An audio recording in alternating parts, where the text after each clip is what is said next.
Hello everyone and नमस्कार सभी को। आज हम लोग इकोनॉमिक्स जो कल आपका एग्ज़ाम है आई आर्ट्स के एग्ज़ाम है इंटर का, उनके सारे इम्पोर्टेंट 5 नंबर वाले यहाँ कर रहे हैं। तो पहला बोला जाता है निम्न तालिका से मांग की कीमत लोच की गणना कीजिए। वस्तु की कीमत, वस्तु की मांग। अगर सर आपकी 8 रुपये है तो 32 रुपये मांगा जा रहा है, अगर 6 रुपया है तो 42 रुपये मांगा जा रहा है। मतलब कि रेट गिर रहे हैं तो सर मांग बढ़ रहा है। ये समझ में आ रहा है यहाँ से? तो समझिएगा यहाँ से हम जो समझने वाली क्या बोला जाता है, समझिएगा कि हल दिया हुआ है कि P = 8 है तो P1 कितना है 6, Q = अगर 32 है तो Q1 कितना है 42। अतः डेल पी जो है आपकी डेल पी क्या हो जाएगा P - P1, मतलब 2 रुपये का बचत हो रहा है। तो डेल क्यू क्या हो रहा है, जो डेल क्यू Q - Q1 32 - 42 -10। हम जानते हैं कि कीमत लोच क्या होता है, AD = -P/Q इंटू डेल Q/डेल पी, यही तो होता है। कीमत लोच = -P/Q इंटू डेल Q/डेल पी, मतलब कि सर ए आपका मूल्य निर्धारित बटा जो आपकी कितना डिमांड है मांग का निर्धारित इंटू चेंज इन आपकी डिमांड बटा चेंज इन प्राइस। तो सूत्रों में संबंधित मान रखने पर AD = हो जाएगा -8/32 इंटू -10/2। तो यहाँ से सॉल्व करेंगे तो कितना आ जाएगा 1.25, मतलब AD जो आ गया वो ग्रेटर देन कितना गया 1। तो इस प्रकार कीमत लोच इकाई से अधिक अथवा सापेक्षिक लोचदार है। समझ में आ गया। नेक्स्ट क्वेश्चन जो देखते हैं हम कि परिवर्तनशील अनुपात के नियम की 3 अवस्थाओं को बताइए। तो बोला जाता है इसमें क्या कि सुनिएगा कि अन्य बातें समान रहने पर परिवर्तनशील अनुपात का नियम यह बतलाता है कि अन्य साधन को स्थिर रखकर एक साधन में निरंतर वृद्धि की जाती है तो उत्पादन एक सीमा तक बढ़ने के बाद घटने लगता है। या अल्पकालीन उत्पादन फलन से संबंधित है। ये जो है अल्पकालीन उत्पादन फलन से क्या है संबंधित है।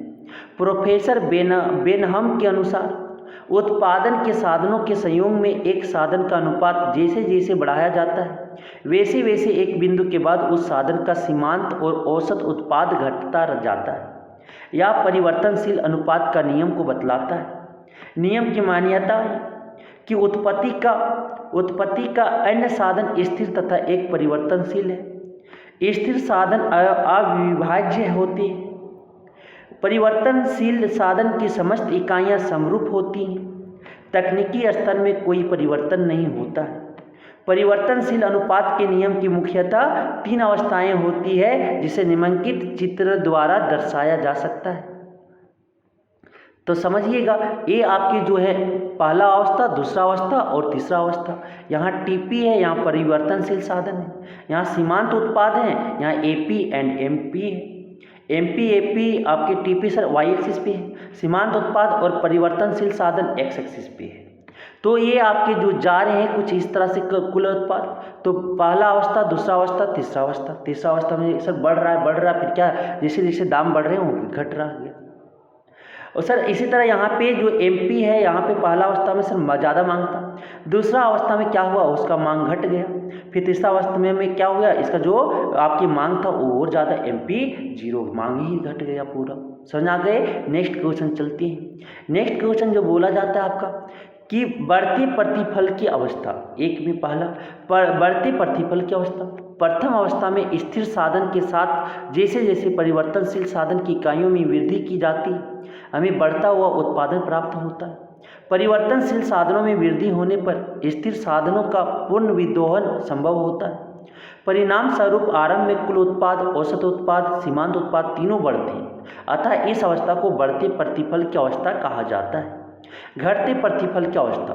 द्वितीय अवस्था में औसत उत्पाद तथा सीमांत उत्पाद दोनों घट रहे होते, दोनों क्या होते घट हो रहे होते किंतु धनात्मक होते हैं। इस अवस्था का उत्पाद समापन बिंदु उस बिंदु पर होता है जहां कुल उत्पाद अधिकतम एवं सीमांत उत्पाद 0 होता है। परिणाम स्वरूप कुल उत्पाद बढ़ता है किंतु जो घटती दर से बढ़ता है। अतः इस अवस्था को घटते प्रतिफल की अवस्था कहा जाता है। ऋणात्मक प्रतिफल की अवस्था। तो तृतीय अवस्था में जो देखिए अभी सीमांत उत्पाद 0 से कम अर्थात ऋणात्मक हो जाता है। उसके क्या बोले जाते हैं, उस जिसके कारण कुल उत्पाद घटने लगता है।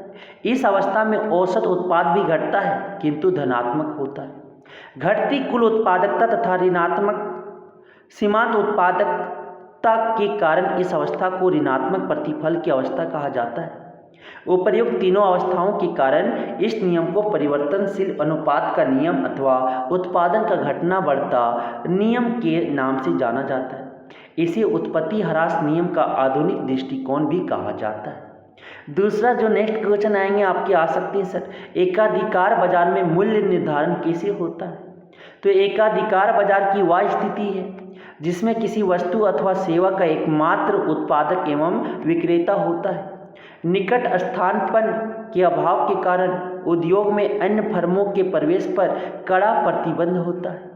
एकाधिकारी बाजार में वस्तु का एक अकेला उत्पादक होने के कारण फर्म तथा उद्योग में कोई अंतर नहीं होता, अर्थात एकाधिकार में फर्म ही उद्योग है अथवा उद्योग ही फर्म है। एकाधिकारी बाजार दशा में वस्तु का अकेला विक्रेता होने के कारण विक्रेता का वस्तु की पूर्ति पर पूर्ण नियंत्रण रहता है। एकाधिकार बाजार में मूल्य निर्धारण, सर एकाधिकार में मांग वर्ग के ऋणात्मक ढाल वाला होता है। एकाधिकारी के लिए सीमांत आगम, औसत आगम से कम एमआर जो होता है लेस देन एआर होता है। सीमांत आपके जो बोलता जाता है कि एकाधिकारी पूर्ण प्रतियोगिता के उत्पादक की भांति कीमत प्राप्त करता नहीं होता बल्कि कीमत निर्धारक होता है। एकाधिकारी किसी वस्तु का मूल्य तथा उस वस्तु की पूर्ति दोनों को एक साथ नियंत्रित नहीं कर सकता है। यदि वह वस्तु की बिक्री को बढ़ाना चाहता है तो उसे कीमत कम करनी पड़ेगी। इस प्रकार एकाधिकारी बाजार में मूल्य निर्धारण स्वयं एकाधिकारी करता है। नेक्स्ट जो क्वेश्चन है, राष्ट्रीय आय की गणना की आय विधि और उत्पाद विधि का वर्णन कीजिए। तो किसी देश की अर्थव्यवस्था द्वारा एक वित्तीय वर्ष के दौरान उत्पादित अंतिम वस्तुओं और सेवाओं के शुद्ध मूल्य के योग को राष्ट्रीय आय करते हैं। इसमें विदेशों से अर्जित शुद्ध साधन आय भी शामिल होता है। राष्ट्रीय आय का लेखांकन संबंधी अवधारणा सर्वप्रथम साइमन कुजनेट्स महोदय द्वारा प्रतिपादित की गई है। राष्ट्रीय आय के मापन हेतु 3 प्रमुख विधियों का प्रयोग किया जाता है। ये विधियां है आय विधि, दूसरा है उत्पादन विधि तथा तीसरा जो है व्यय विधि। राष्ट्रीय आय की गणना की आय विधि, पहला पॉइंट, आय विधि के अंतर्गत राष्ट्रीय आय की गणना उत्पाद कारकों के लिए भुगतान के आधार पर किया जाता है। राष्ट्रीय आय की गणना के लिए विभिन्न क्षेत्रों में कार्यरत व्यक्तियों तथा व्यावसायिक उपक्रमों की शुद्ध आय का योग प्राप्त किया जाता है जो कि सभी उत्पादन साधनों की आय का योग होता है। इस योग फल को घरेलू आय कहते हैं। यदि इस योग में विदेशों से अर्जित शुद्ध साधन आय को जोड़ दें तो वह राष्ट्रीय आय बन जाती है। नेक्स्ट आपके आय विधि से राष्ट्रीय आय की गणना का सूत्र निम्न है।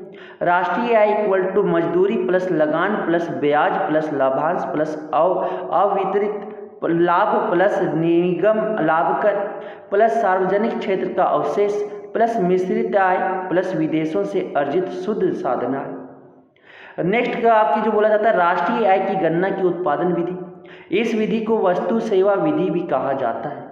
इसके अंतर्गत यह गणना किया जाता है कि अंतिम उत्पाद में प्रत्येक उद्योग ने अलग अलग क्या योगदान दिया है।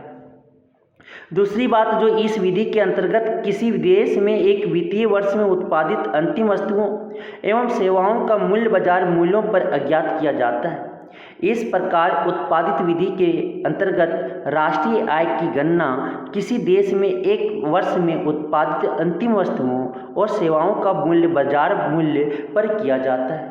इस विधि से राष्ट्रीय आय की गणना का सूत्र निम्न है। राष्ट्रीय आय बाजार कीमत पर प्राथमिक क्षेत्र प्लस द्वितीयक क्षेत्र प्लस तृतीयक क्षेत्र द्वारा मूल्य वृद्धि प्लस विदेशों से प्राप्त शुद्ध साधन आय घिसावट व्यय माइनस घिसावट व्यय माइनस शुद्ध अप्रत्यय कर।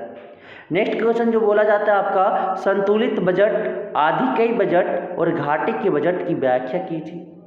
तो बजट एक वित्तीय वर्ष में सरकार के आर्थिक दृष्टिकोण को प्रस्तुत करता है। इसके अंतर्गत सरकार के समस्त आय व्ययों का अनुमानित विवरण होता है या देश की आर्थिक स्थिति एवं सरकार की प्राथमिकताओं का सूचक होता है। बजट के प्रकार को मुख्यतः दो भागों में बांटा गया, संतुलित बजट तथा असंतुलित बजट। आधिकय बजट तथा घाटे का बजट असंतुलित बजट के रूप मुख्य दो प्रकार हैं। संतुलित बजट में जो संतुलित बजट वह बजट है जिसमें किसी वित्तीय वर्ष में सरकार की आय तथा व्यय दोनों बराबर होते हैं। उस आपकी वित्तीय वर्ष में सरकार की आय और व्यय दोनों बराबर होते हैं। अर्थात संतुलित बजट सरकार की आय इक्वल टू सरकार की व्यय बोलता है। संतुलित बजट का आर्थिक क्रियाओं के स्तर पर कोई प्रभाव नहीं पड़ता है। इसके कारण ना तो संकुचितकारी शक्तियाँ काम कर पाती है और ना ही विस्तारवादी शक्तियाँ काम कर पाती है। आधिकय बजट वह बजट है जिसमें किसी वित्तीय वर्ष में सरकार की अनुमानित आय सरकार के अनुमानित व्यय से अधिक होती है। अर्थात आधिकय बजट सरकार के अनुमानित आय बड़ा होता है सरकार का अनुमानित व्यय से। आधिकय बजट को अतिरेक बजट अथवा बचत का बजट भी कहा जाता है। यहाँ असंतुलित बजट का एक मुख्य प्रकार है घाटे का बजट। तो घाटे का बजट वह बजट है जिसमें किसी वित्तीय वर्ष में सरकार के अनुमानित व्यय सरकार के अनुमानित आय से अधिक होती। अर्थात घाटे का बजट सरकार की अनुमानित व्यय बड़ा होता है सरकार का अनुमानित आय, मतलब कमाई से ज़्यादा वो खर्च होता है सरकार का। यह परंपरागत बजट का ही स्वरूप है। आधुनिक युग में प्राय सभी अल्प विकसित देश घाटे के बजट का प्रयोग करते हैं क्योंकि उनके व्यय आय की तुलना में अधिक है। भारत जैसे विकासशील देश में घाटे का बजट एक आपकी अनिवार्यता हो जाती है क्योंकि इससे मुद्रा का अतिरिक्त प्रभाव उपलब्ध होता है। तो हम सारे इम्पोर्टेंट 5 नंबर के जो क्वेश्चन आ सकते हैं वो हम देख चुके हैं। धन्यवाद।